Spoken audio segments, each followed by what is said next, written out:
As part of its summer jazz room series, April May Webb and the Sounds of A&R will be performing on July 23rd at the William Patterson University's Shea Center for Performing Arts. Named Best Jazz Group at the 2019 New York City Readers Jazz Awards, Sounds of A&R is the creation of the husband and wife duo, vocalist April May Webb and trumpeter Randall Haywood. And they are our guests today here on the WBGO Journal. Great to see you both. Thanks for having us. Thank you. Thank you so much for having us. Finally, nice to meet you, Randall, because April May Webb and myself have got together a couple times here on WBGO. The last time after winning the 2024 Sarah Vaughan International Jazz Vocal Competition, while you Yes. yourself have been recognized as the male rising star at the Hot House and Jazzmobile NYC Readers Jazz Awards. What a duo you both are. We're trying. Yes, we're working on it. We are working on it. Yes. And not to mention, April, your two brothers are also involved. We'll talk about them in a little bit. But this is a real homecoming for you, April May Webb. William Mhm. Patterson University, you made history as the first black woman to graduate from WPU's jazz education program, where you studied under the mentorship of Mulgrew Miller. And we've talked about that before, but coming back for this Shea Center Performing Arts performance on July 23rd has to be extra special for you. Yeah, it's the first time we're actually going to be performing since I've graduated there. And we're just so excited because my two older brothers, like you had mentioned before, they're with us in the band as well. Nathan Webb and Jacob Webb, part of our rhythm section. And they all graduated from William Patterson as well. So it's definitely a homecoming. And we're really excited to bring what we've learned from the past decade since we graduated, and just bring it on the stage. For those of you that haven't figured it out yet, sounds of A&R, sounds of April and Randall, right? So if now you know. And Randall, I mentioned this to you before we started.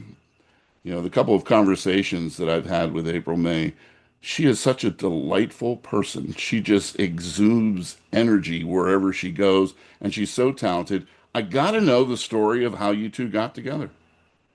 Oh, well, we basically met on the bandstand, and this is what we tell people in our audience in our performances.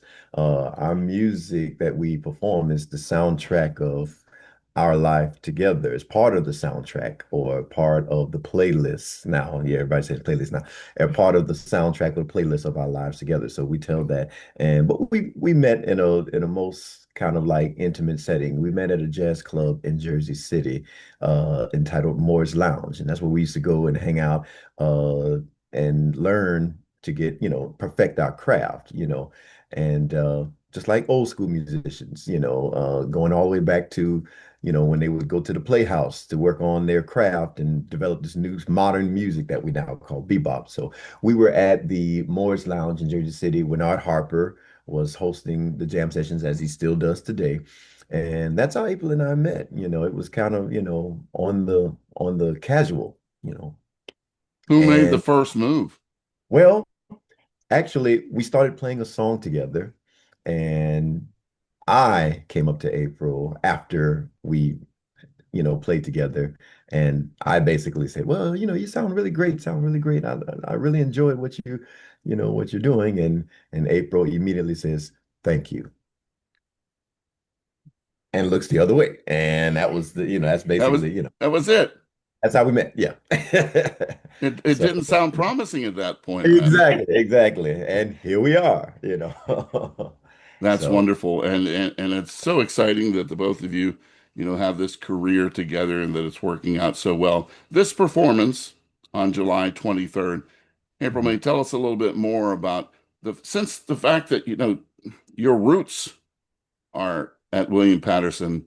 Tell us about what you're going to bring to the table on the 23rd. Yeah, I mean, like Randall had said and mentioned before, like the music that we do is basically the soundtrack or the playlist of our lives together. And, you know, the music that we've compiled from the last 11 years since we've been a Yeah. group. And, you know, all of these music, all of the songs that we're going to do, all the music has significant meaning. I grew up in the Midwest and Randall grew up in Florida in the South. And so we have a wide range of genres that we like to pull from. So y- any show from us, you're gonna hear some country, you're gonna hear some gospel, you're gonna hear R&B, you're gonna hear swing, you're gonna hear jazz, of course. All of it's rooted in jazz, but we love to pull from the different genres. And then also we have so many original compositions that we've written, and there's arrangements, and we just like to tell stories. I would say that we are storytellers, and we just love to connect with people because the same things that we experience in life are the same things everybody else does. And you find those connections, and that's what we really love to do, is connect with our audience. It was one of your originals that really wowed the audience at the Sarah Vaughan International Jazz Vocal Competition that really moved a lot of people. I have to ask you, Randall, has she changed at all since winning that competition? No, I mean, actually, I'm very proud of the work that she did. What we learned from this is that if you put in the work and you continue and you persevere through all of the personal challenges that may come about mentally, psychologically, physically, then you will see that the enrichment will be greater than you could ever imagine, and the outcome will be better than ever expected. And that's what I think we learned from this. And it's just a testament to what all of the masters, everybody, that we're trying to show honor to through our music, Duke, Louis Armstrong, Monk, Bird, Dizzy, Miles, Train, all of the masters and beyond. I mean, all of the great masters, even in other genres of music, Muddy Waters and Chuck Berry and Little Richard and B.B. King and Ray Charles and Sam Cooke, all of the masters, Sarah Vaughan, Bill Holiday, they showed perseverance throughout their lives. And I think what April did with this challenge, because she saw something that she wanted, and she worked very hard to achieve it. And I was very proud of her. And I showed her some things along the way to help her.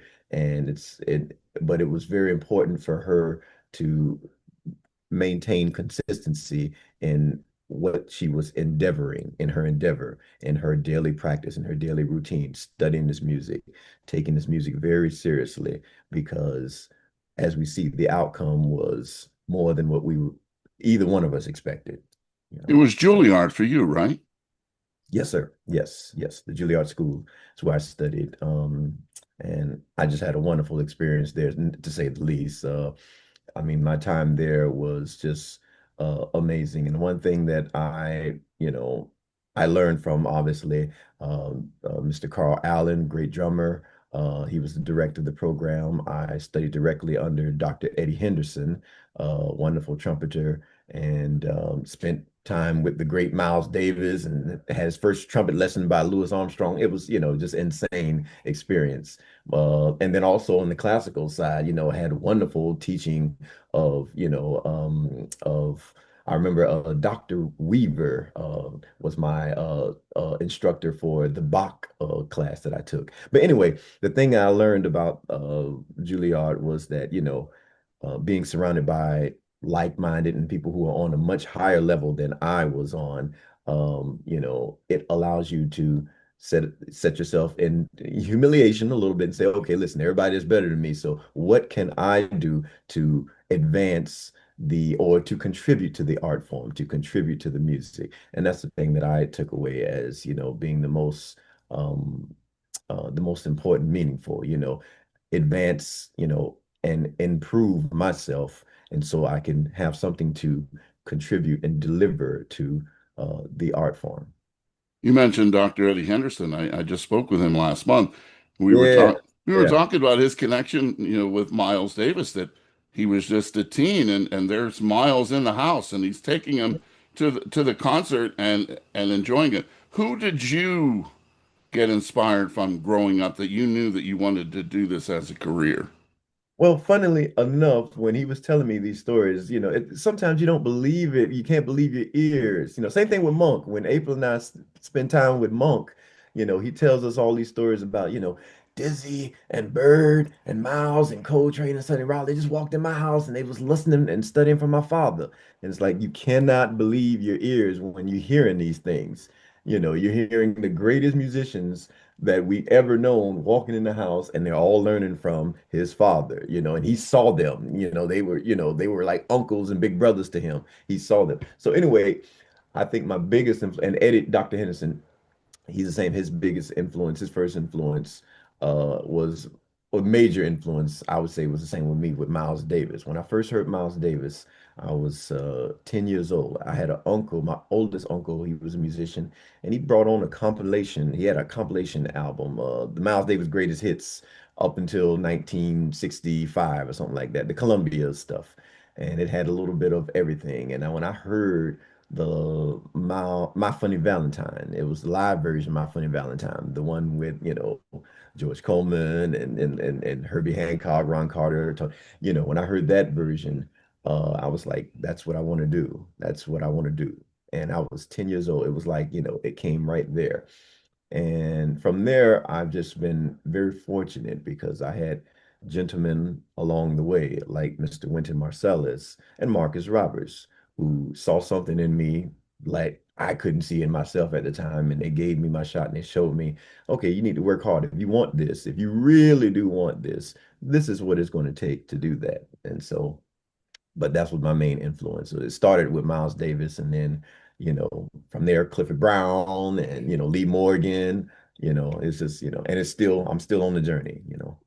The sounds of April and Randall created when you were at William Patterson University, April, May, and someone who would have to magically appear in the front row because he's no longer with us was one of your mentors, Mulgrew Miller, the great Mulgrew Miller, who really got you listening to Sarah Vaughan's music. What would you want to tell him if he did appear and come backstage and said, "Hey, I'm so proud of you." What would you want to talk to him about now? Man, I would just say all the things and all of the wisdom that you spoke to not only me, but my brothers, and all the students that got the chance to work with him was all true. And, some of the things that I really remember are not just the musical aspects, but just, life lessons. I remember him saying, like, you know, those who really will make it in the music industry, will make a career out of this, are not the most talented. They're the ones that will stay in the game through the face of adversity. And I just remember him saying that because I'm like seeing him as such a giant, and he's just like, man, you know, you have to stay in this in the face of all the no's that you're going to get, and just understand that there is another side to this if you keep going. It's like you can play as well as anybody, but if you're not willing to stick with the craft and stay in it, then you're not going to make it. And that was just something that I just remember him saying. And, I definitely held on to that when, like even for instance with the Sarah Vaughan competition, I applied for over a decade and got told no, all that time. And how, in the 10th year, Mhm. they said yes. So it's like sometimes it takes a decade for things to start to connect and align.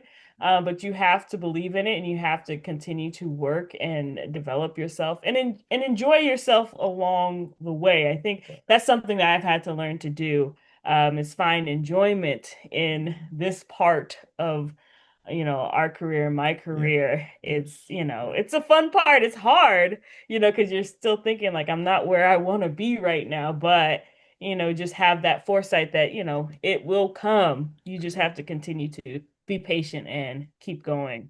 Does that mean I still have a chance to make Major League Baseball if I just stay in it?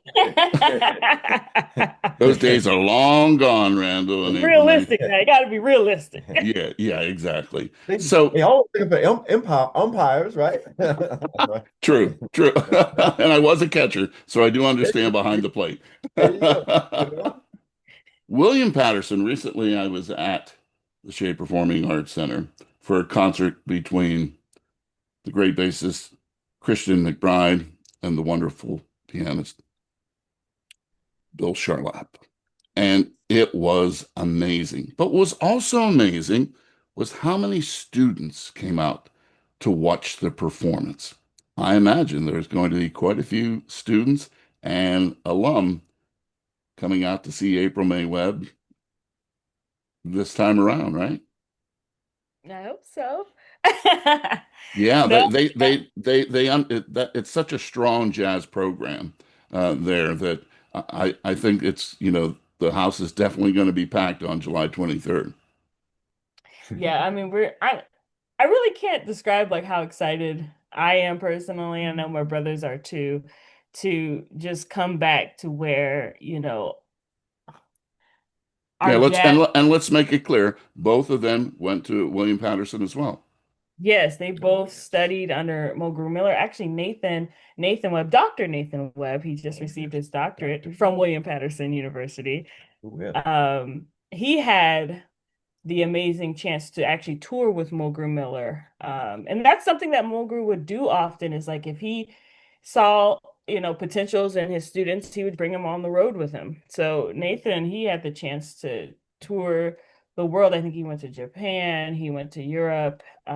He got to perform at Aretha Franklin's birthday party with Mulgrew, like just so many beautiful things that, he got to experience because of a mentor like Mulgrew Miller. There's really no one, like him that would, provide as many opportunities for people that he could see something in, and we're just so excited to be able to go back to those halls and those buildings in which we've learned and, experienced so many musical endeavors and just bring what we've learned. And I'm really excited to talk with some of the students there too, because we'll have a chance to sit and answer questions. And I'm looking forward to seeing some of the students that are there now and being able to speak with them. Yeah. Randall Haywood, you're still on the jazz faculty at the University of Hartford's Hart School of Music. Yes, yes, yes. Tell Mhm. me about being an educator as well as a performer. What do you feel your role is when it comes to talking to these students about the music?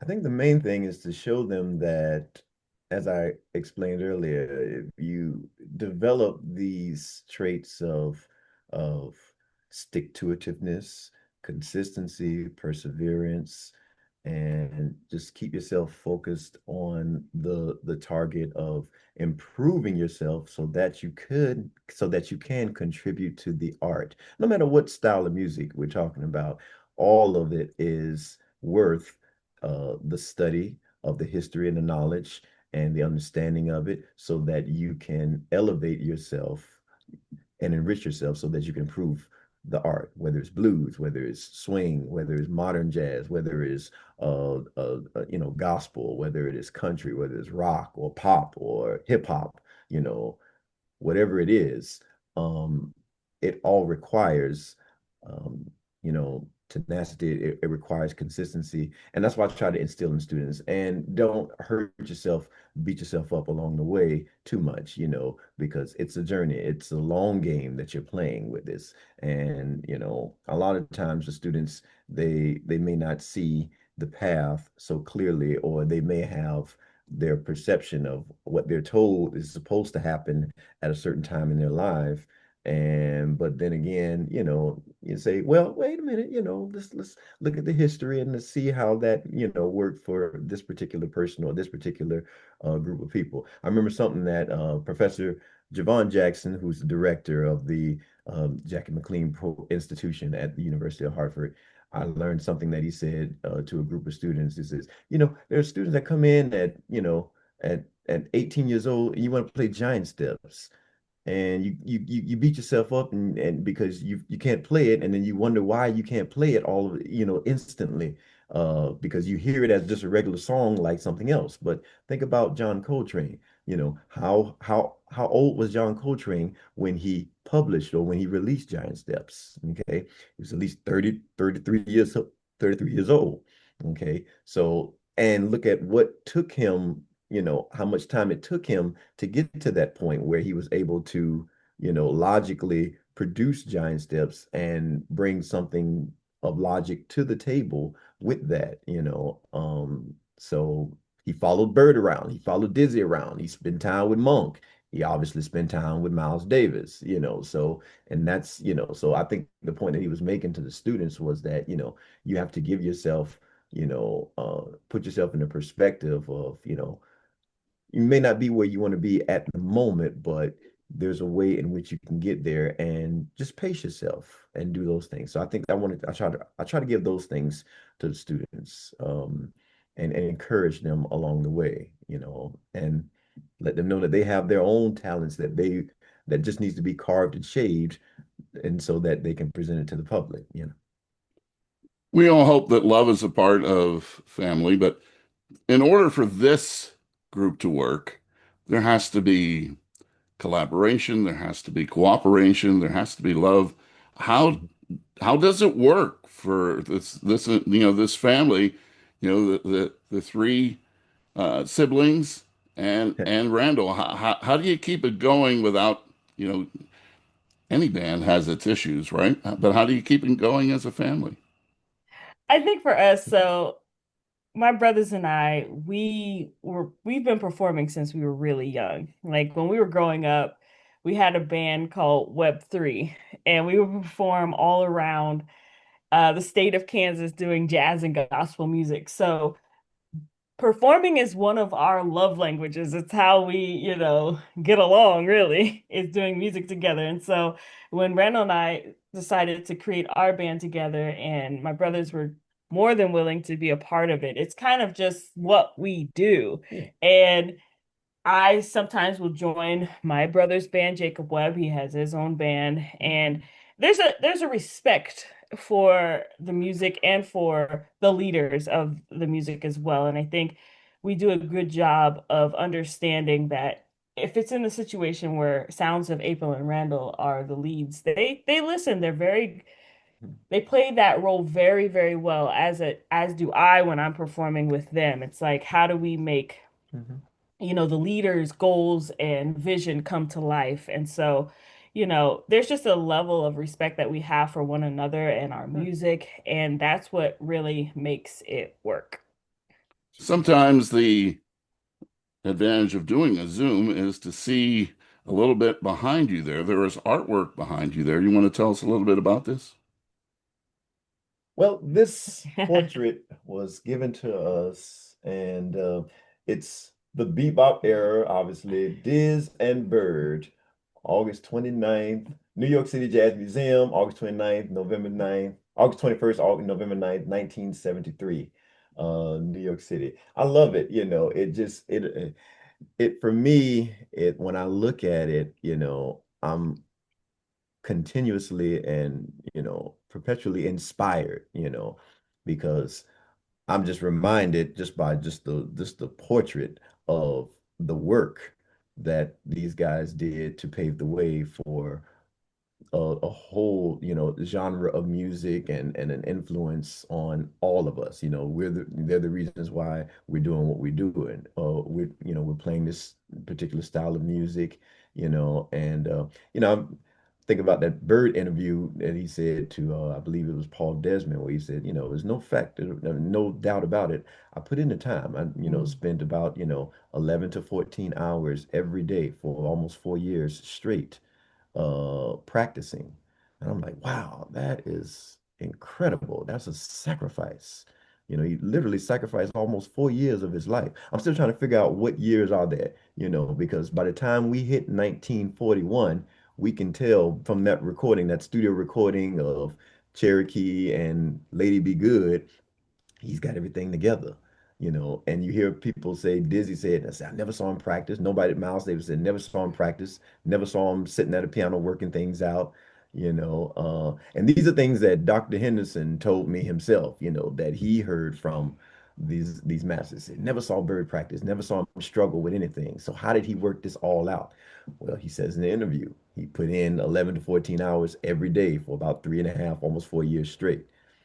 I say, wow, now that's something that. So when I look at that, that's inspiring there, you know. And then obviously Dizzy, you know, he just an incredible, you know, for him to be able to envision how the music and the direction that it should go. You know, they said Dizzy and Monk, they heard Bird and said, oh, that's the way it should go. That's what the music should sound like. Bird had he had that style. He had that swag, what we call swag now. He had that flavor to it, you know.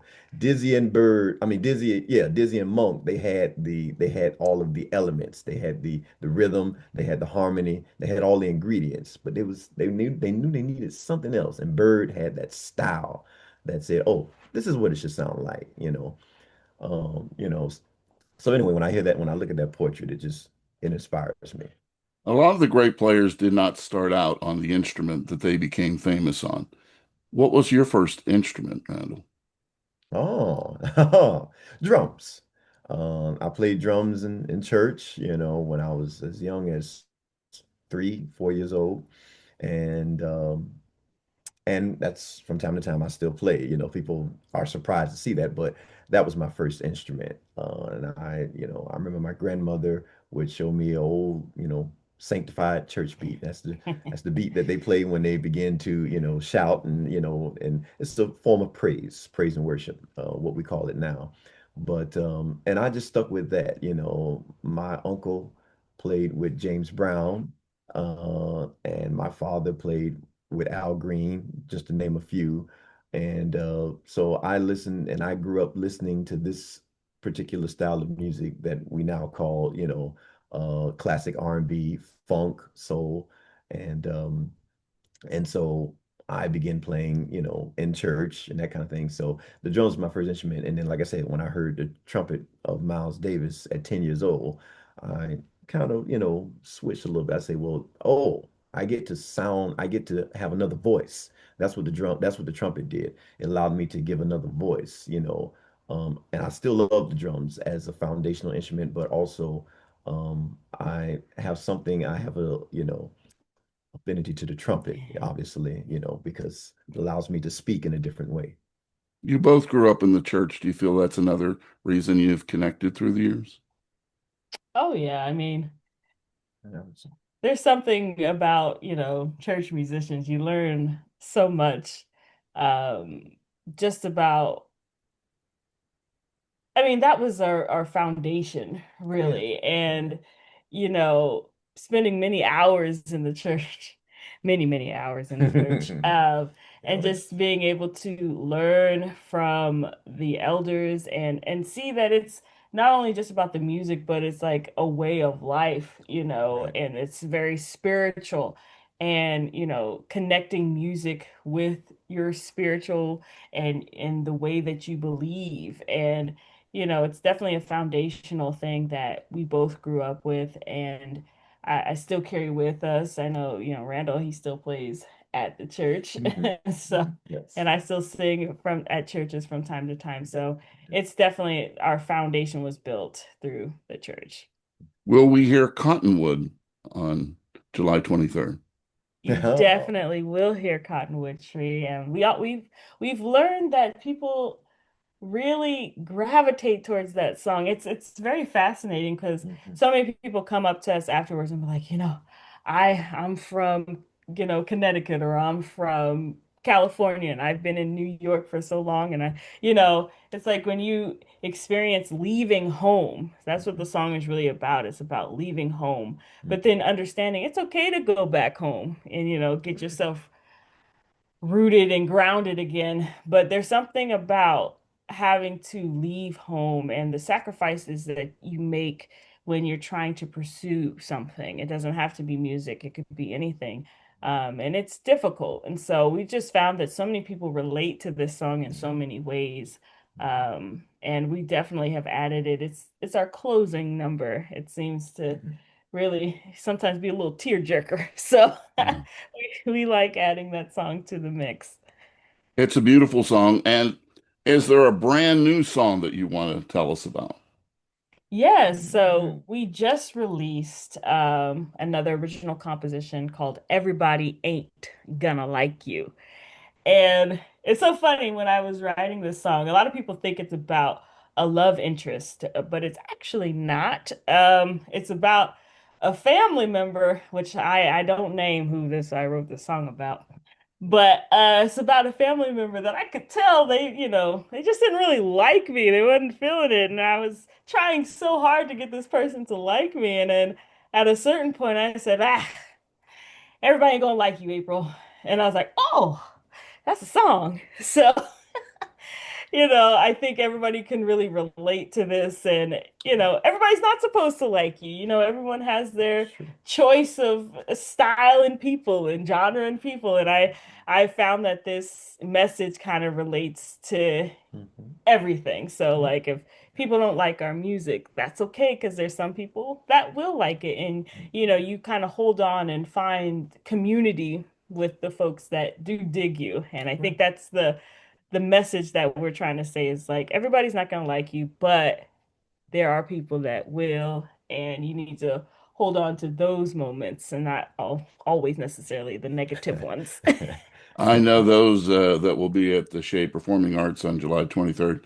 It would be hard pressed to find someone who doesn't like the sounds of April and Randall. But before we let you go, let's have a little dirt, being on the subject of what you like. Randall, is there anything you don't like about your wife?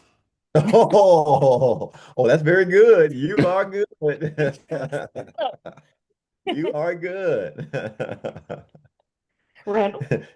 He tries to throw that in there. No, there's nothing yet that I can think of that Great answer. That's a great answer. so. It's also a smart answer too. When it's time to relax, last question, where do you guys go away from the music? You just want to relax. Oh, Oh, one of our spots we love to go to Atlantic City yeah. and go to the boardwalk and Mhm. just like have fun. Yeah. Like that's like our main spot that we love to hang is Mhm. Atlantic City. Yeah. We don't spend any money. No, we actually We just don't. We we don't. literally walk the boardwalk Right. up and down. We just keep going. No gambling, but I Right, just like right, I don't know. I like to exactly. walk through the casinos and look at the Yeah, yeah, people, we just like, people yeah, watchers. yeah, yeah, That's Yes. great. Randall Haywood and April May Webb.